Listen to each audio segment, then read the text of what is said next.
Welcome back to Hospitality Mythbusters Banter with Omar, the Energizer.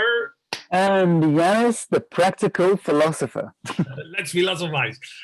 What myth are we going to do next? We've got hospitality is not a career. It's only about waiters and maids. Says who? I guess the experience has been a lot of school advisors not advising kids to take on in this country, particularly. I think in Europe is better. In Europe, hospitality is a well-respected profession, career, what have you. Parents, I've seen parents in open days where they debate with potential applicants who already chosen hospitality, and some of the non-believers in some, maybe in some departments where they think that hospitality is interesting. And you've heard the other one, right? You've heard about quite often where they use McDonald's as a negative example for hospitality. You don't want to work in McDonald's and flip burgers. So this is where it starts me, where I get like, okay, wait a minute.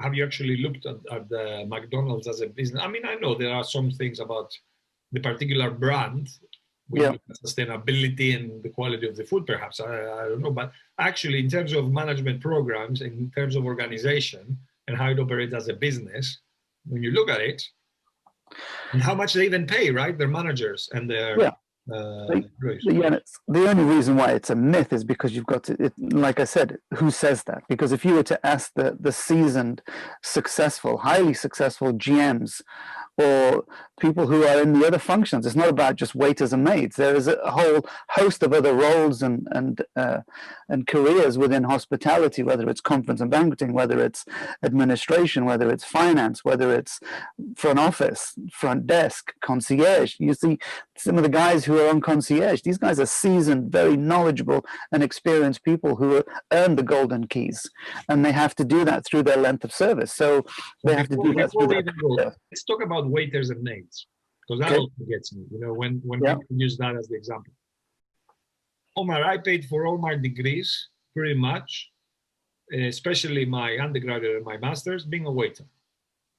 And for me, being a waiter has a lot of, from psychological skills, being able to read the customer, dealing differently with each customer, understanding body language, upselling skills. I mean, the list is endless. And I know a lot of very successful waiters back home who, in specific cafeterias in Athens, to be a waiter in those cafeterias, you got to be the best of the best, right? And these people, especially in the 70s, 80s, and 90s, built houses and hotels based on the tips they were getting as waiters.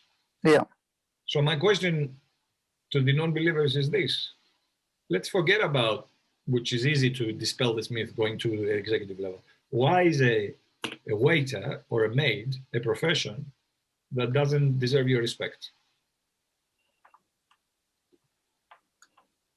Why they don't? So that's a different question altogether.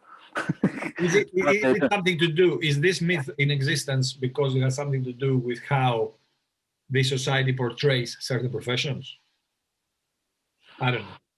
Yeah, I guess there is that, but you know, like you say, you gave a great example. I can give you another example of, you know, several people I've worked with who were working as behind the bar, working in bars, not in restaurants, in the bars, and based on their tips, they were sending money back home and they were buying properties.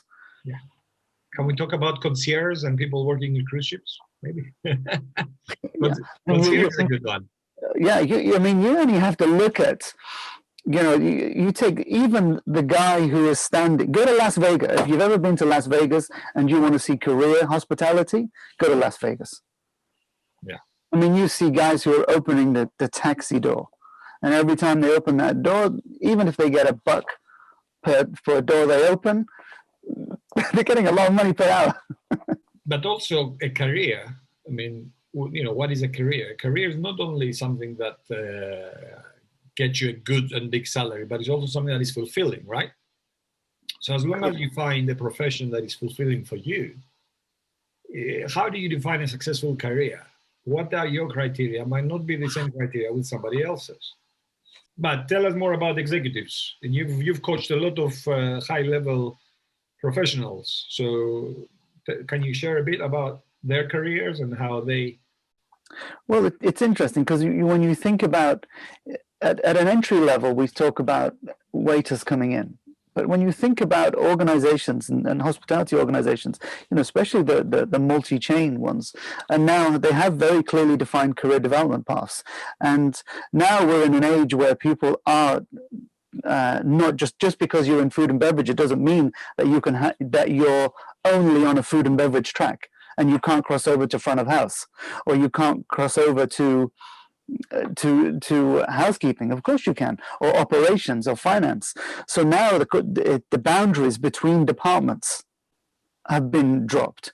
And so now you have, because now we're looking at, it's not just about how much experience you have as a waiter, it's about your contribution. How are you contributing? The success you're having as a waiter, can you now contribute that same characteristics and that same contribution in another department? If you can, great. Principles and what you learn from hospitality, it transcends, it goes way beyond a waiter or a maid's position, maid's or waiter's function. This now is about the service ethic, the service attitude.